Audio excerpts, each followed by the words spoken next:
India का वो शर्मनाक मंदिर जहां मर्द औरतें नंगे नहाते हैं,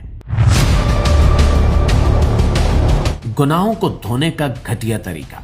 प्यारे दोस्तों, हिंदू मजहब में कुछ ऐसी अजीब और हैरानकुन रसूमात भी पाई जाती हैं जिनके बारे में सुनकर बहुत से लोग हैरान रह जाते हैं। इंडिया के बास इलाकों में एक रस्म ये भी पाई जाती है कि लड़की की असल शादी से पहले उसकी अलामती शादी एक दरख्त के साथ कर दी जाती है। इस रस्म को मानने वाले लोग कहते हैं कि इस लड़की पर आने वाली बदकिस्मती या नहुसत पहले ही खत्म हो जाती है। इसके बाद उस दरख्त को काट दिया जाता है और फिर लड़की की बाकायदा शादी किसी मर्द से की जाती है। इस रस्म के पीछे ये अकीदा बताया जाता है कि इस तरह जिंदगी में आने वाली मुश्किलात पहले ही दूर हो जाती हैं। बहुत से लोग इसे सिर्फ एक कदीम रिवायत समझते हैं जो वक्त के साथ कुछ इलाकों में बाकी रह गई है। और इसी तरह कुछ मजहबी मकामात पर ऐसी रसूमात भी अदा की जाती हैं जिन्हें सुनकर इंसान यकीन ही नहीं कर पाता। भारत में एक मंदिर मंदाकिनी कंड के नाम से जाना जाता है, जहां के तालाब में मर्दो खवातीन बरेना होकर नहाते हैं ताकि इनके गुनाह धुल सके। दूर दूर से हिंदू खानदान यहाँ आते हैं और औरतें गैर मर्दों के साथ बरेना होकर नहाती हैं ताकि पाक हो सके। हिंदुओं का अकीदा है कि वहां के पानी में गुस्ल करने से इंसान पाक हो जाता है। इसी वजह से लोग दूर दूर से यहाँ आते हैं और इस पानी में डुबकी लगाते हैं। बास जगहों पर तो यहाँ तक कहा जाता है कि मंदिर के पुजारी इस बात का सर्टिफिकेट भी देते हैं कि फलां शख्स ने वहां आकर रस्म अदा की और वो गुनाहों से पाक हो गया। इसके बदले में एक मामूली रकम ली जाती है और कागज पर मोहर लगाकर ये तस्दीक कर दी जाती है कि इस शख्स ने मुकद्दस मंदिर की ज़ियारत की और मुकद्दस पानी में नहाया।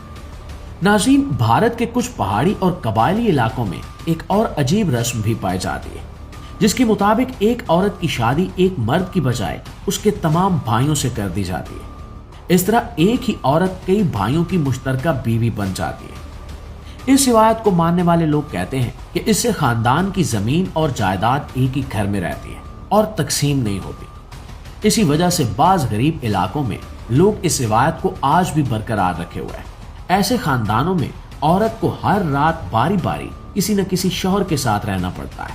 बाज औरतें ये भी कहती हैं कि इन्हें इस तरीके से घर के तमाम अफराद की तवज्जो और हिफाजत मिलती है, इसलिए वो इसे कबूल कर लेती है। इस रिवायत के बारे में ये भी कहा जाता है कि इसकी मिसाल कदीम हिंदू दास्तानों और मजहबी किताबों में भी मिलती है, जहां एक हिंदू देवी ने 5 भाइयों से शादी की थी। इसी वजह से बाज लोग इसे एक पुरानी रिवायत समझते हैं जो वक्त के साथ चंद इलाकों तक महदूद रह गई। ताहम जदीद कवानीन में इस तरह की शादियों को ज्यादातर जगहों पर तस्लीम नहीं किया जाता, लेकिन दूर दराज कबायली इलाकों में अब भी पुरानी रिवायात के मुताबिक जिंदगी गुजारी जाती। और दोस्तों, भारत में एक और मुतनाज़ रस्म का जिक्र भी किया जाता है। इसमें बाज लड़कियों को बचपन में ही मंदिर के नाम पर वक्फ कर दिया जाता है।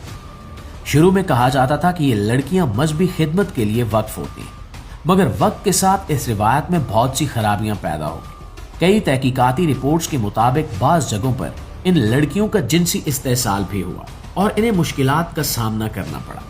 समाजी कारकुनों और इंसानी हुकूक की तंजीमों ने इस रस्म के खिलाफ आवाज उठाई, जिसके बाद हुकूमत ने इसे गैर कानूनी करार दे दिया।